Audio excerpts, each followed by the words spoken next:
그러니까 하나님 불가능이 없으시니까 이거 언제까지 기적적으로 저희들에게 표징을 보여주세요. 그게 믿음이 있는 기도라고 생각을 했어요. 확신이 있는 기도, 응답받은 줄 알고 기도하라는 거, 그게 그런 건 줄 알았어요. 근데 알고 보니까 제가 하나님을 떠보고 있었던 겁니다.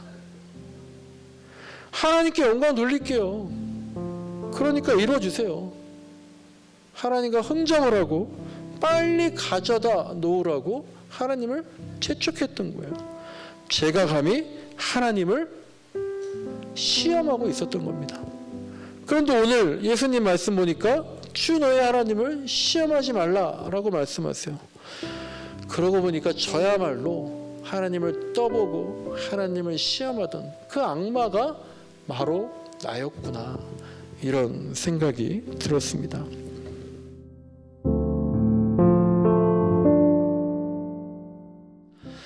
네, 오늘은 돌이켜보니 하늘나라가 있었다라는 제목으로 말씀을 나누겠습니다. 예수님께서 광야로 가셨습니다. 가서 금식을 하셨어요. 요즘 말로 하면 기도원에 가서 금식 기도를 하셨다, 이렇게 생각해도 무방할 것 같습니다. 그런데 이제 오늘 본문 1절을 보시면요, 좀 의아한 게 있는데요. 두 가지가 있습니다. 첫째로는 예수님은 광야로 가셔서 하나님 만난 게 아니라 누굴 만나게 됩니까? 악마를 만났다라는 겁니다. 게다가 그 악마에게 시험을 받으셨습니다. 광야는 황량하니까 그렇게 생각할 수도 있지만, 광야는 전통적으로 미드바르다 그래가지고요, 말씀이 있는 곳, 말씀 속으로, 그런 뜻도 갖고 있는데요.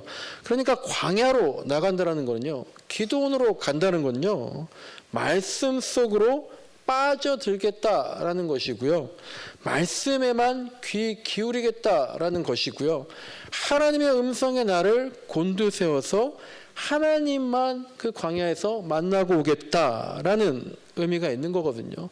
그러니까 우리가 이스라엘 백성들 출애굽할 때 광야에서 모세도 하나님 만났습니다. 이스라엘 백성들도 광야에서 하나님 체험했습니다. 그렇게 광야에는 하나님이 계신 거죠.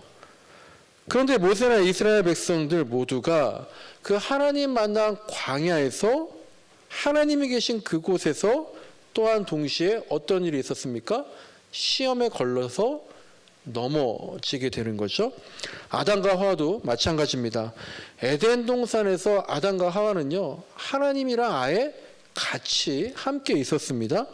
그런데 하나님이 계신 그곳, 하나님이 계신 곳인데, 거기에서 동시에 뱀이라는 사탄의 시험을 받고 그 유혹에 못 이겨서 에덴 동산에서 쫓겨 나오게 됩니다. 우리도 마찬가지입니다. 우리가 살고 있는 그 어느 곳도요, 우리가 지금 살고 있는 어느 곳도 하나님만 계신 곳은 없습니다. 이 예배당을 비롯해서요, 광야든 기도원이든 하나님만 계신 곳 어디에도 없고요, 반대로 악마만 득실 내는 곳도 어디에도 없습니다.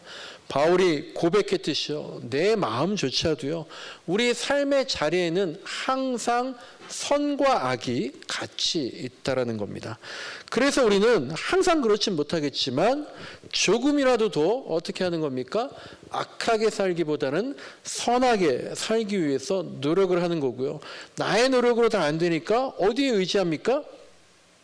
성령님께 의지하면서 우리가 선한 길을 가기를 기도하는 거죠. 최대한 성령님께 끌려가며 살기를 원하는 겁니다. 그런데 오늘 본문 1절에 보시면 그 두 가지 이상하다라고 하는 것 중에 두 번째가 뭐냐면요, 그것은 바로 예수님께서도 누구에 이끌려서 광야로 갔다는 겁니까? 성령에 이끌려서 광야에 가셨는데, 성령에 이끌려 가셨는데 거기에서 시험을 당하셨다는 거예요.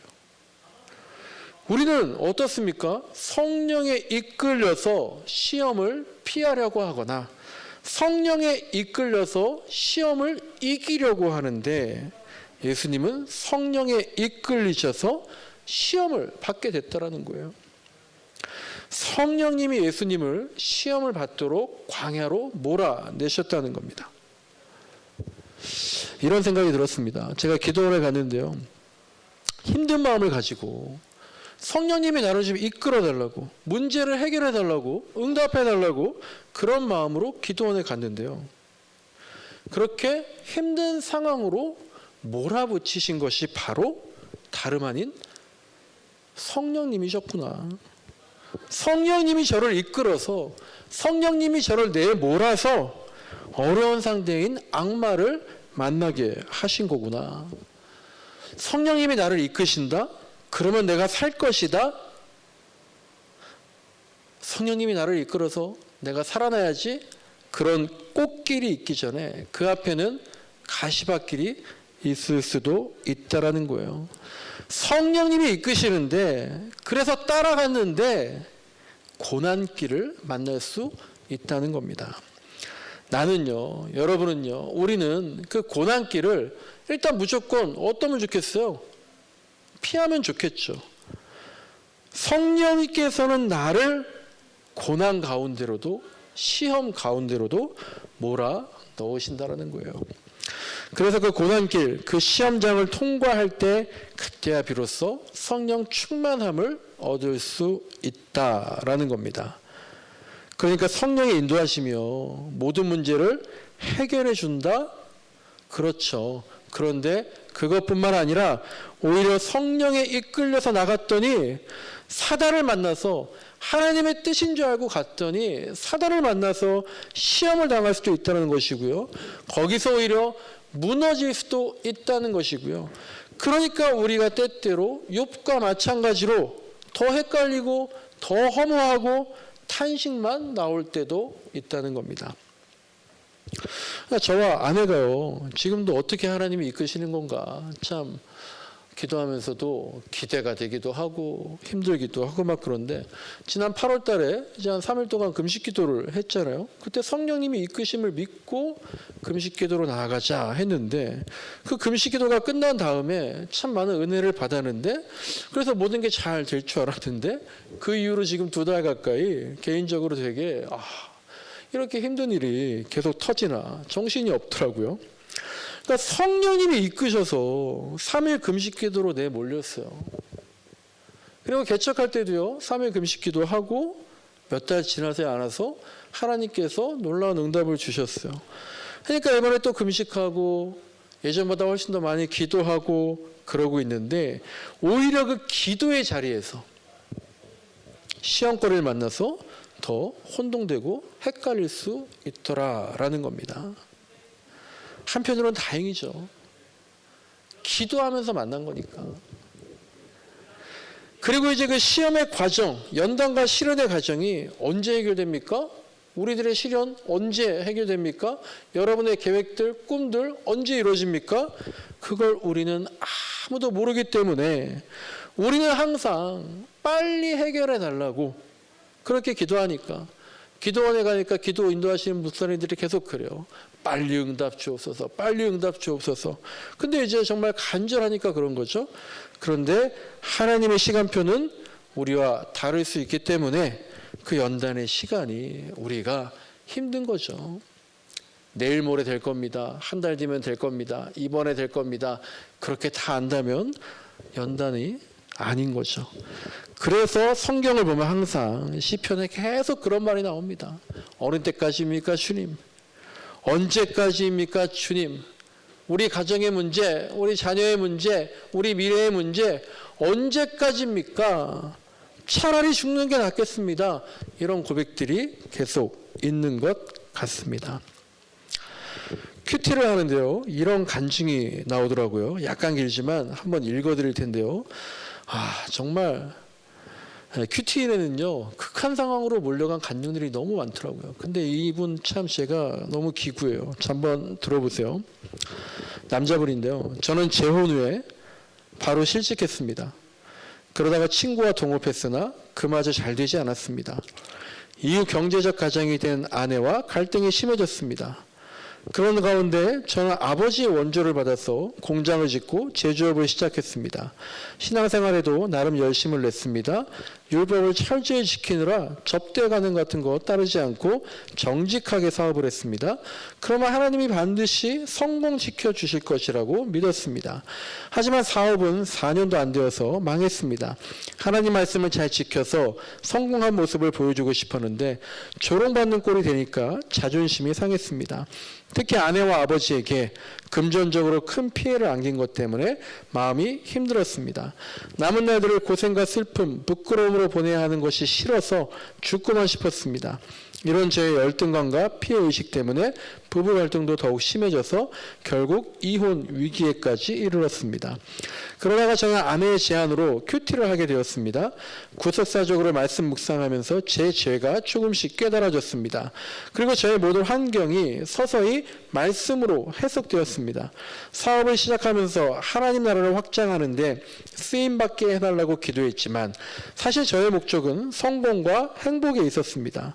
그리고 사업이 잘 되면 가족에게 믿음을 자랑하고 가장의 권세도 누리고 싶었습니다. 하지만 그러니까 저의 성공을 하나님이 막으실 수밖에 없었음을 오히려 알게 되었습니다. 그래서 지금은 오히려 망한 것이 제게 축복이라고 고백합니다. 이제 저는 50대 중반이 되었지만 8년 넘도록 낮은 자리에서 최저임금 받으며 일하고 있습니다. 이 자리야말로 저의 전적 무능을 깨닫고 구원을 위해서 겸손히 살아가도록 훈련받는 자리입니다. 비록 조롱거리가 되더라도 이 자리를 잘 지키겠습니다. 그리고 저의 수많은 죄와 수치를 드러내며 구원을 위해 쓰임받기를 소망합니다. 이 간증 보니까요, 여기에 정말 오늘 본문에서 예수님 받은 시험이 다 들어가 있는 것 같아요. 그리고 또 다 하나하나 우리의 형편이기도 합니다. 근데 제가 이분 간증 왜 소개하냐면요, 이분의 상황이 어떻게 보면 간증이란 걸 할 수 없는 그런 상황인 것 같은 거예요. 왜 그러겠어? 객관적으로 보면, 세상 기준으로 보면 뭐가 해결된 게 없어 보이잖아요. 인생 역전 다시 된 것 같은 게 없잖아요. 재혼을 해서 가정을 다시 꾸몄는데 바로 실직합니다. 그래서 아버지의 도움으로 공장을 차렸는데 4년도 안 돼서 망합니다. 하나님께 정직하겠다고 하면서 일반적인 접대 관행도 안 따랐는데 망한 겁니다. 부끄럽고 자존심 상하니까 이혼 위기로 갑니다. 근데 아내가 큐티하라고 권했더니, 그래서 말씀 묵상했더니, 아, 내가 사업이 잘 되어서 하나님께 영광 돌리겠다라고, 하나님 나라 확장하는 데 쓰임 받겠다고 그렇게 생각했지만 사실 큐티하면서 말씀 묵상하면서 알고 보니까 내 목적은 성공과 행복에 있었구나.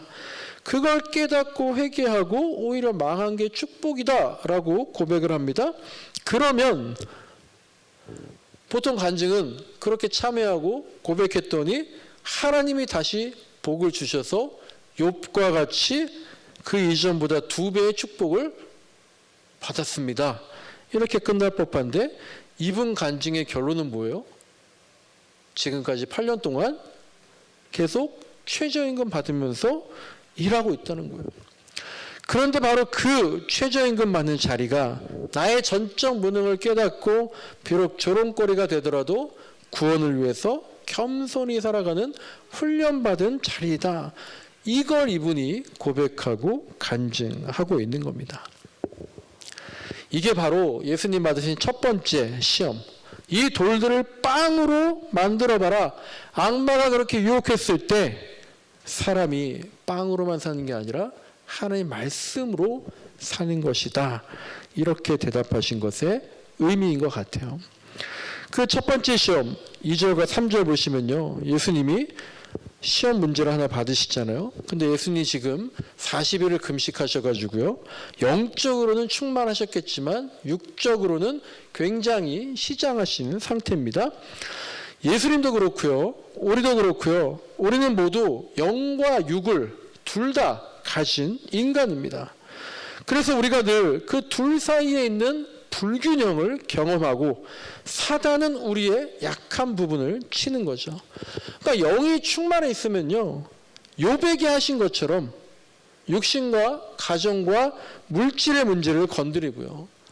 세상적으로 남부럽지 않은 상태에 있으면 영적 타락의 문제를 건드리는 겁니다. 그리고 우리는 예수님은 이런 마귀의 유혹에서 전혀 흔들림이 없을 것이라고 생각할지 모르지만 예수님은 지금 신의 모습으로, 하나님의 아들의 모습으로 있는 것이 아니라 우리와 같은 인간의 모습으로 마귀의 시험에 대면하고 있는 거죠. 그러니까 지금 악마가 자꾸 어떻게 시비를 걸고 있습니까? 3절을 보시면요, 네가 만일 하나님의 아들이거든, 또 6절에도 네가 만일 하나님의 아들이거든, 이렇게 자꾸 신적인 권능을 가지고 이 시험을 통과해봐라 라고 말하고 있는 겁니다. 그래서 만약 예수님께서 우리는 할 수 없는 초자연적인 기적을 일으켜서 이 시험하는 자를 대적했다면 아마 우린 여기서 무력감을 느끼겠죠. 역시 예수님은 우리와는 차원이 다르시구나. 우리가 겪는 인간적인 시험을 예수님은 체감하지 못하실 거야 라고 생각하겠죠. 하지만 예수님은 이 시험을 온전히 인간의 모습으로 대면하고 있으니까 우리가 이런 예수님 모습 보고 우리도 통과할 수 있다, 우리도 쓰러지지 않을 수 있다, 그런 소망을 가질 수가 있는 겁니다. 우리의 시선을 빵이 아닌 말씀에 그쪽으로 돌려야 하겠습니다. 제가 기도원에 갔다 와서 마음의 평안을 많이 얻게 됐어요. 근데 눈에 보이는 뭔가가 해결된 건 아닙니다. 모든 문제의 해결은 말씀과 기도구나. 나의 시선이 다시 그리로 돌려졌기 때문인 거죠. 5절부터 7절 보시면요, 예수님 받으신 두 번째 시험이 나옵니다. 이 시험은요, 예수님을 떠보는 겁니다. 그리고 이 시험은 어디에서 진행이 됩니까? 거룩한 도성에서. 누가복음은 이곳을 예루살렘이라고 기록했습니다. 거기에서 시험이 진행되고 있어요.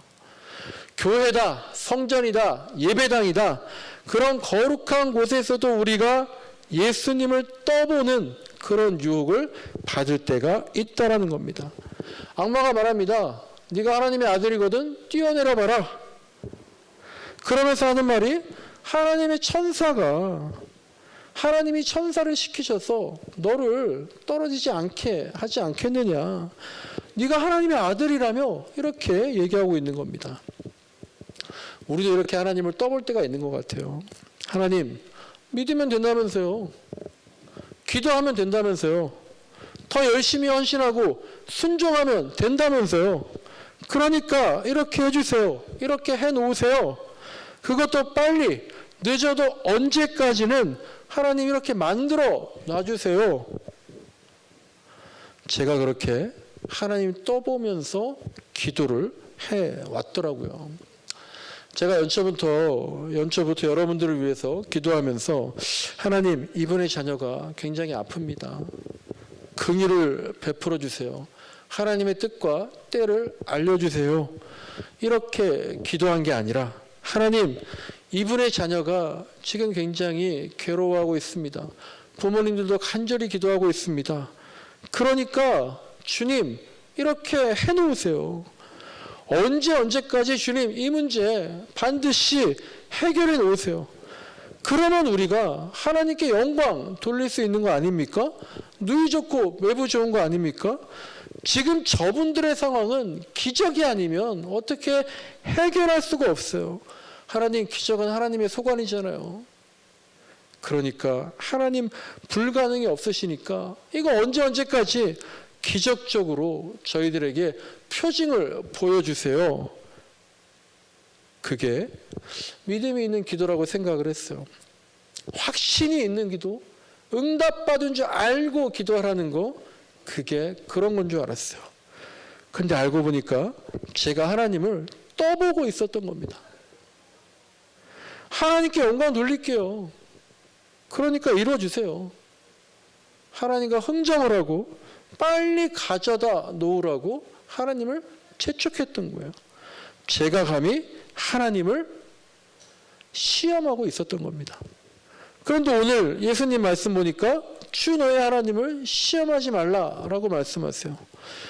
그러고 보니까 저야말로 하나님을 떠보고 하나님을 시험하던 그 악마가 바로 나였구나, 이런 생각이 들었습니다. 예수님은요, 거룩한 성전 꼭대기에서 결국 뛰어내리지 않으셨습니다. 그리고 예수님은 돌아가실 때에도 십자가에서 끝까지 내려오지 않으셨습니다. 예수님이 그러신 것처럼 우리도 우리 고난의 십자가에서 언제까지는 내려오게 해달라고 하나님을 시험하지 말아야겠습니다. 고통 때문에 우리가 무너지지 말아야겠습니다. 우리가 무너지는 거는요, 하나님이 무너지는 거예요. 우리가 쓰러지는 거는요, 예수님이 쓰러지는 것입니다. 우리가 성령님을 무력하게 만들지 말아야 하겠습니다. 이제 8절부터 11절을 보시면 세 번째 시험이 나옵니다. 악마가 이번에는요, 세상이 다 보이는 높은 산으로 데리고 올라가서 자기에게 엎드려 절을 하면 이 모든 걸 주겠다라고 예수님을 유혹합니다. 악마에게, 자기에게 영혼을 팔라는 거죠. 우리가 세상에서요, 하나님의 영광을 위한 거라고, 이게 세상의 평화를 위한 거라고, 이게 회사를 위한 거라고, 이게 가족을 위한 거라고, 이게 교회를 위한 거라고, 그렇게 악마와 타협하면서 영혼을 팔 때가 있습니다. 그러나 시간이 지나면 결국은 하나님의 이름을 팔아서, 정의와 공의라는 이름을 팔아서, 다수의 이익이라는 이름을 팔아서 현실적으로 어쩔 수 없지 않았느냐, 그런 이유를 대면서 사실은 나의 욕심, 나의 성공, 나의 행복, 실제로는 그게 목적이었다라고 아까 큐티에 간증한 그분처럼 나중에 되어서야 고백할 때가 있는 겁니다. 하나님을 위한 거예요, 이게. 이렇게 핑계 대지 말아야 하겠습니다. 사실은 내가 하나님보다 교회를, 하나님보다 세상을, 하나님보다 자녀를, 하나님보다 나의 미래를 더 사랑하는 우상을 숭배하고 있지 않은지 돌아봐야 하는 거죠. 우리는 오직 하나님께만 경배하고 하나님만 섬기고 하나님의 기준으로만 이 세상을 살아가야 하는 것이고, 나머지 것들에게는 예수님께서 베드로에게까지도 말씀하신 것처럼 사탄아 물러가라, 그렇게 말할 수 있어야 하겠습니다. 이렇게 세 가지 시험을 마치시고 예수님은 이제 광야에서 나오셔서 세상으로 돌아오십니다. 그러면서 17절을 보시면 예수님께서 이 세상에 첫 번째 메시지를 전해 주시는데요, 그게 바로 회개하라, 하늘나라가 가까이 왔다라는 겁니다. 먼저 회개하라고 하십니다. 회개는 뭡니까? 돌이킴입니다. 돌이킴. 이거는요, 입으로만 잘못됐다고 말하는 게 아니잖아요. 회개란, 돌이킴이란 근본적인 삶의 변화를 의미하기 때문에 회개하지만 진정으로 돌이키는 거 쉽지 않은 겁니다. 말이 아닌 행동인 거예요. 내가 빵 중심의 삶에서, 물질 중심의 삶에서, 나의 우상 중심의 삶에서 말씀 중심의 삶으로 옮기는 게 회개입니다. 악마에게 속아 넘어가서 뛰어내리는 게 아니라, 하나님을 떠보는 게 아니라 끝까지 내려오지 않으면서 고통을 돌파하는 것이 회개, 돌이킴입니다. 하나님보다 더 사랑하는 우상을 포기하고 결단해서 정말 이제 하나님만 바라보겠다. 그것이 바로 돌이키는 거죠. 내 인생의 관점과 내 인생의 모든 행동들, 표현들, 내 시선에서 하나님의 시선으로 옮겨놓는 거, 그게 돌이킴, 회개다. 그러면 회개했더니 바로 옆에 이미 가까이 와 있는 하나님의 나라, 천국을 볼 수 있더라라는 겁니다. 구약에 보면은요, 돌이켜라, 돌아와라, 엄청 하나님 말씀하십니다. 그게 바로 회개입니다. 좌회전해라, 우회전이 아니라요, 180도 돌이켜서 유턴하라는 겁니다. 그렇게 완전히 돌이키는 게 회개이고요. 그럴 때에 하늘나라가 보이더라라는 겁니다. 말씀을 정리합니다. 이번에 기도원에 가서 개인적으로 이 마태복음 4장 말씀 묵상하면서요, 이런 생각이 들었어요. 목사인 나는 이 세 가지 시험을 다 통과했는가? 이 세 가지 시험을 지금도 잘 통과하고 있는가? 자족한 척 했지만 욕심 투성이었고, 이 정도면 충분합니다. 주님, 은혜입니다. 감사의 눈물인지 알았지만 불안의 눈물이었고, 사랑이라고 했지만 집착이었고, 하나님의 시선이 아니라 사람의 시선을 의식했고, 하나님의 주권에 따르지 않고 오히려 내가 하나님을 조종했고, 처음엔 그러지 않았는데 점차 그렇게 변해가는. 그러니까 제가 기도하면서 오만상을 찌푸리면서 눈물을 흘리는데, 그렇게 찌그러진 내 얼굴에 악마의 가면이 씌워져 있구나, 그런 걸 느꼈습니다. 아직도 그 가면이 남아있는 것 같아요. 그 악마의 가면을 다 벗기진 못했습니다. 그러니까 계속 돌이켜야 합니다. 말씀과 기도로 회개하면서 180도 완전히 돌이켜보게 되면 지금이 천국이고 여기가 하늘나라고, 주님은 언제나 내 옆에서 내가 돌이키기를 내 뒤에서 기다리셨구나, 그것을 체험하게 될 것을 믿습니다. 하지만 언젠가 저나 여러분에게요, 또다시 지옥 같은 고생길이 옵니다. 또다시 악마를 만날 겁니다. 그렇지만 그 고난 역시 성령님이 인도하시고 성령님이 나를 몰아내서 다시 한번 연단시키는 거구나. 그런데 그 시험을 우리와 똑같은 인간의 모습으로 오신 예수님께서 통과하셨지.